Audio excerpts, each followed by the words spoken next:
తెలంగాణకు నిజమైన ద్రోహి సీఎం రేవంత్ రెడ్డి అని మాజీ మంత్రి బీఆర్ఎస్ నేత ఎర్రబెల్లి దయాకర్ రావు అన్నారు. జనగామ జిల్లా పాలకుర్తి నియోజకవర్గ పరిధిలోని పాలకుర్తి, కొడగండ్ల, దేవరూపల మండల కేంద్రాల్లో తెలంగాణ విగ్రహానికి పాలాభిషేకం నిర్వహించారు. ఈ సందర్భంగా మాట్లాడుతూ తెలంగాణ తల్లి విగ్రహంలో బతుకమ్మని తీసేయడం దారుణమని అన్నారు. ఇది తెలంగాణ అస్తిత్వాన్ని ప్రశ్నించడమే అని మండిపడ్డారు.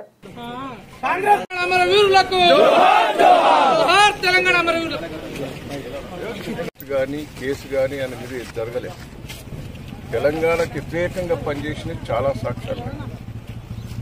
చంద్రబాబును లెటర్ ఇవ్వని మేము 15 మంది ఎమ్మెల్యేలను వదిలిపెడితే ఈయన ఒక్కడే చంద్రబాబు గారికి ఇవ్వద్దని మాట్లాడినాం. బాబ్లీ ప్రాజెక్టు మీద మేము పోరాటం చేసి మేము తన్నులు తింటా అంటే పరారేయచ్చు. తెలంగాణ ఉద్యమకారుల మీద తుపాకీ చూపెట్టారు. మేము 15 మంది ఎమ్మెల్యేలను రిజైన్ చేస్తే ఒక్కడే రిజైన్ చేయకుండా వాపసు వచ్చాడు. తెలంగాణ ద్రోహి, మాయమాటలు, అబద్దాలు చెప్పి మోసాలు చేసి ప్రజలను నమ్మించి ముఖ్యమంత్రి అయ్యాడు. నేను ఒకటే అంటున్నా, ఆ రోజు సోనియా గాంధీ గారినో 1000 మందిని చంపిన బలిదేవత అన్నారు. ఈరోజు సోనియమ్మే ఇచ్చిందని అంటారు. నేను ఒకటే అంటున్నా, సోనియమ్మ ఇచ్చిందని నువ్వు అంటున్నావు. సోనియమ్మ చేయబట్టే, కాంగ్రెస్ చేయబట్టే తెలంగాణ వచ్చిందని. ఈ దేశానికి స్వాతంత్రం వచ్చింది ఎవరు చేయబట్టి? గాంధీ గారు చేయబట్టి. బ్రిటిష్ వాళ్ళు ఇచ్చిందని అంటారా? 1000 మంది ఆ రోజు ప్రాణత్యాగం చేస్తేనే స్వాతంత్రం వచ్చింది.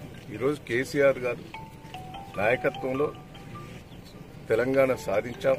తెలంగాణ గాంధీ, తెలంగాణ అనే రూపకల్పన చేసి తెలంగాణకి ఏమేమి అవసరాలున్నాయో 10 ఏళ్ళు చేసిన మహానుభావుడు. తెలంగాణ విగ్రహం తయారు చేస్తే ఆ విగ్రహంకు దేవత తిరిగి ఉండాలని తయారు చేశాడు. తెలంగాణ సంస్కృతిని పెట్టాడు. బతుకమ్మ అంటేనే మహిళల లోపల అదొక